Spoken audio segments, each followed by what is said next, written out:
பொதுவாக ஜோசியத்துல என்ன தொழில் இவங்க பார்ப்பாங்கன்னு கண்டுபிடிக்க முடியுமா? நான் சொன்ன என்ன சொல்லுவாங்க சார் நான் மேசராசி, நான் சிம்மராசி, நான் மிதுன லக்னம். சார் நீங்க வந்து சொன்ன 5 ரூல்ல சூரியன் இருக்கு சார். என்ன செய்வார் அப்படின்னா, சூரியன் இருந்தா அவரு அடுத்து ஒரு ஜாதகத்துல சந்திரன் ஆட்சி, உச்சம், நீசம், வக்ர ஆகாத சந்திரன் பரிவர்த்தனை ஆயிருந்தார் சார். உச்சத்துக்கும் சொல்றீங்க, நீசத்துக்கும் சொல்றீங்க, ரெண்டும் ஒண்ணுதான். அப்ப புதுசா ஜோசிக்காரங்களே இந்த வீடியோ பாக்குறீங்க, யாரோ ஒரு ஜோசிக்காரருக்கு இந்த வீடியோ சிக்கிடுச்சு பார்த்துக்கிட்டு இருக்கீங்கன்றப்ப இது உங்களுக்கு சாக்கா வேணா இது. அப்ப ஒரு மனிதனுக்கு என்ன பிரச்சனை வரும், அதான் என்ன நன்மை நடக்கும், அதுக்கு பவர்ஃபுல்லான கிரகம் தான். பவர்ஃபுல்லான கிரகம் அப்படிங்கறது எப்படி கண்டுபிடிக்கிறது அப்படின்னா,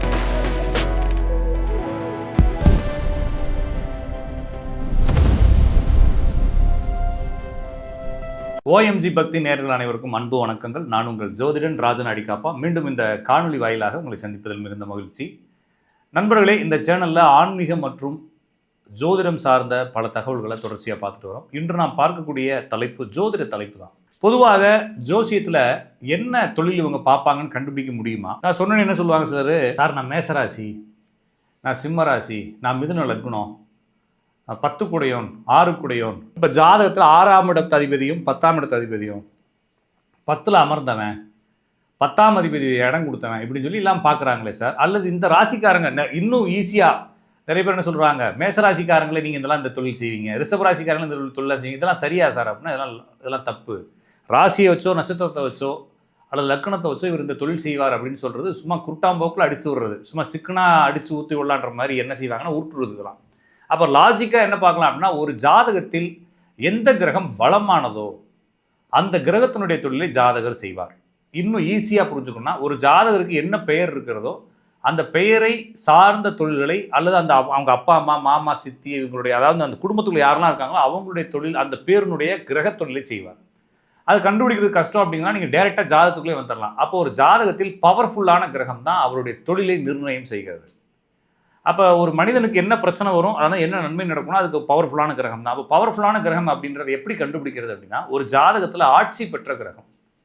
ஆட்சி பெற்ற கிரகம்னா என்ன அப்படின்னா, நீங்கள் என்ன செய்வீங்கன்னா, கூகுளில் ராசி அதிபதி அப்படின்னு சொல்லி சர்ச் பண்ணி, ராசிகளின் அதிபதி அப்படின்னு சர்ச் பண்ணிங்கன்னா ஒரு இமேஜில் போனீங்கன்னா, மேச ராசிக்கு செவ்வாய், ரிஷப ராசிக்கு சுக்கிரன், மிதுன ராசிக்கு புதன், கடக ராசிக்கு சந்திரன், சிம்ம ராசிக்கு சூரியன், கன்னி ராசிக்கு புதன், துலா ராசிக்கு சுக்கிரன், விருச்சக ராசிக்கு செவ்வாய், தனுசு ராசிக்கு குரு, மகரம் கும்பம் 2 பேருக்குமே சனி, மீன ராசிக்கு குரு அப்படின்னு சொல்லி இதெல்லாம் இந்த ராசியினுடைய ஓனர்ஸ். ஓகேங்களா?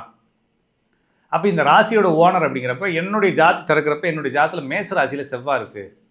அப்போ என்ன ஆயிருக்கு, செவ்வாய் தன்னுடைய சொந்த ராசியிலேயே உட்காந்துட்டார், அவருடைய ஓன் ஹவுஸ்லேயே உட்காந்துட்டார், அவருடைய ஓன் சைன்லேயே உட்காந்துட்டாரப்போ அவர் கொஞ்சம் பவர்ஃபுல்லாக இருக்கும். அப்போ நீங்கள் எப்படி உங்களுக்கு எல்லாம் படித்து முடிக்கிறீங்க, உங்களை ஒரு போலீஸ் இன்ஸ்பெக்டராக நியமனம் செய்கிறாங்க, உங்கள் ஊர்லேயே போலீஸ் ஆகிட்டீங்க. அப்போ என்ன ஆயிரும், இந்த படத்தில் சிங்கம் படத்தில் சூர்யா மாதிரி லோக்கல்லையே திருநெல்வேலியே டியூட்டி அப்படிங்கிற மாதிரி என்ன ஆயிரும், கெத்தாயிருவீங்க இல்லைங்களா? அப்போ ஒரு ஜாதகத்தில் ஏதாவது ஒரு கிரகம் தனது சொந்த ராசியிலேயே அமர்ந்து விட்டால் அது பவர்ஃபுல் ஆகிடுச்சுன்னு அர்த்தம். அப்போ அந்த தொழிலை ஜாதகர் செய்வார். சார் ஒரு ஜாதகத்தில் 4 கிரகங்கள் ஆட்சி பெற்றிருக்கு சார் அப்படின்னா, அந்த 4 கிரகத்தில் எதுன்றது அவர் ஜாதகத்தினுடைய பேரை பார்த்து, அவருடைய அப்பா அம்மா பேரை பார்த்து சொல்லலாம். அடுத்து ஒரு ஜாதகத்தில் உச்சமான கிரகம்னா என்ன அப்படின்னா, நான் அதையும் சொல்கிறேன். மேசராசி அப்படிங்கிறதுல சூரியன் உச்சம், ரிஷப ராசியில் சந்திரன் உச்சம், கடக ராசியில் குரு உச்சம், கன்னி ராசியில் புதன் உச்சம், துலா ராசியில் சனி உச்சம், அடுத்து மகர ராசியில் செவ்வாய் உச்சம், மீன ராசியில் சுக்கிரன் உச்சம். இந்த ராசிகளில் ஏதாச்சும் இப்போ ஒரு ஜாதகத்தை திறக்கிறீங்க, மீனத்திலே சுக்கிரன் இருக்குது அப்படின்னா சுக்கிரனுடைய தொழில்களை அந்த ஜாதகர் செய்வார். அல்லது குரு கடகத்தில் இருக்குது, அப்போ குருவுடைய தொழில்களை ஜாதகர் செய்வார். செவ்வாய் மகரத்தில் இருக்குது, அப்போ செவ்வாயுடைய தொழிலை ஜாதகர் செய்வார் அப்படின்னு சொல்லலாம். அடுத்து உச்சம் நீசத்தினுடைய தொழிலை செய்வாங்க. உதாரணத்துக்கு இப்போ நீசம் என்னன்னு நான் சொல்கிறேன், புரிஞ்சுக்குங்க.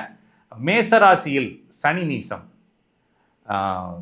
கடகராசியில் செவ்வாய் நீசம், கன்னி ராசியில் சுக்கிரன் நீசம், துலா ராசியில் சூரியன் நீசம், மகர ராசியில் குரு நீசம், மீன ராசியில் புதன் நீசம்.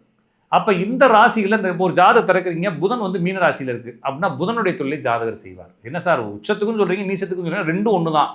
அப்போ புதுசாக ஜோசிக்காரங்களே இந்த வீடியோ பார்க்குறீங்க, யாரோ ஒரு ஜோசிக்காரருக்கு இந்த வீடியோ சிக்கிருச்சு பார்த்துக்கிட்டு இருக்கீங்கன்றப்ப இது உங்களுக்கு சாக்கா வேணா இருக்கலாம், நீங்கள் போய் செக் பண்ணி பாருங்கள் வர கிளைண்ட்டுன்னு தான் சொல்ல வேண்டியது. அப்போ ஒரு ஜாதகத்தில் ஆட்சி பெற்ற, உச்சம் பெற்ற, நீசம் பெற்ற கிரகங்கள் தொழிலை கொடுக்கிறது. அதுக்கப்புறமா வக்ரம், பரிவர்த்தனை பெற்ற கிரகங்கள் தொழிலுக்கு. அப்போ வக்ரம்னா என்னன்னா, நீங்கள் உங்களுடைய ஜாதகத்தில் வக்ரம்னு போட்டிருப்பாங்க, அதான் பார்க்கணும்.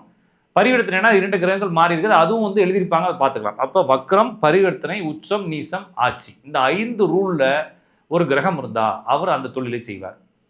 சார் நீங்கள் ஒன்று சொன்ன 5 ரூலில் சூரியன் இருக்குது சார், என்ன செய்வார் அப்படின்னா, சூரியன் இருந்தால் அவர் அரசாங்க வேலைக்கு போவார், அல்லது அரசு வேலையை செய்வார், அல்லது அரசியலுக்குள்ளே போவார், அல்லது ஓன் பிஸ்னஸ் பண்ணுவார், அல்லது பூர்வீகமாக தாத்தா பாட்டி அல்லது அப்பா சித்தப்பா தொழில்களை எடுத்து செய்வார், அல்லது ஒரு ஆளுமை பணி மேனேஜ்மெண்ட் சம்பந்தமான தொழில்களை செய்வார், அல்லது தலைமை நிர்வாகம் சிஇஓ அப்படின்ற மாதிரி ஒரு போஸ்ட்டுகளுக்குள்ள இருப்பார் அப்படின்னு புரிஞ்சுக்கலாம்.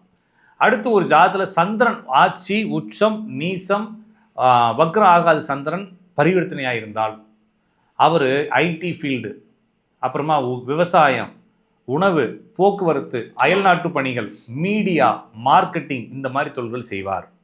சார் அடுத்து ஒரு ஜாதகத்தில் சுக்கிரன் ஆட்சியோ, உச்சமோ, நீசமோ, வக்ரமோ, பரிவர்த்தனை அடைந்திருந்தால் என்ன செய்வார் அப்படின்னு கேட்டால், அவர் வந்து ஃபைனான்ஸ் சம்மந்தமான தொழில் செய்வார்.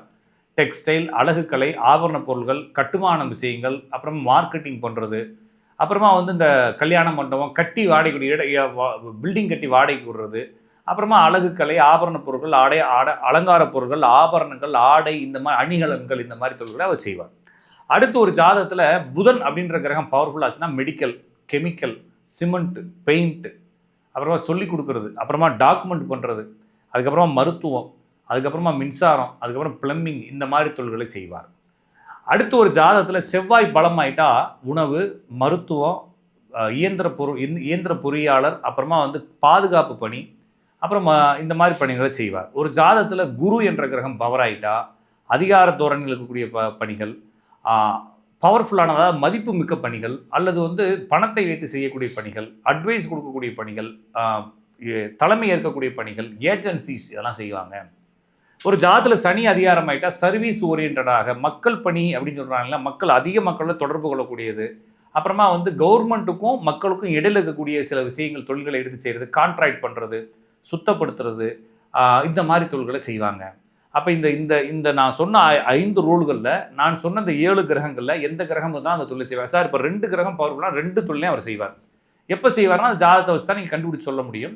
அப்போ ஒருத்தருக்கு செவ்வாயே அதிகாரமாக இருக்குது, புதனும் அதிகாரமாக இருக்குது, சூரியனும் அதிகாரம்னா 3 தொழிலையும் செய்வாங்க. 3க்கும் காமனான தொழிலை செய்வாங்க. வீடு கட்டி கொடுக்கறது, பில்டிங் கன்ஸ்ட்ரக்ஷன், மருத்துவம் செய்வாங்க.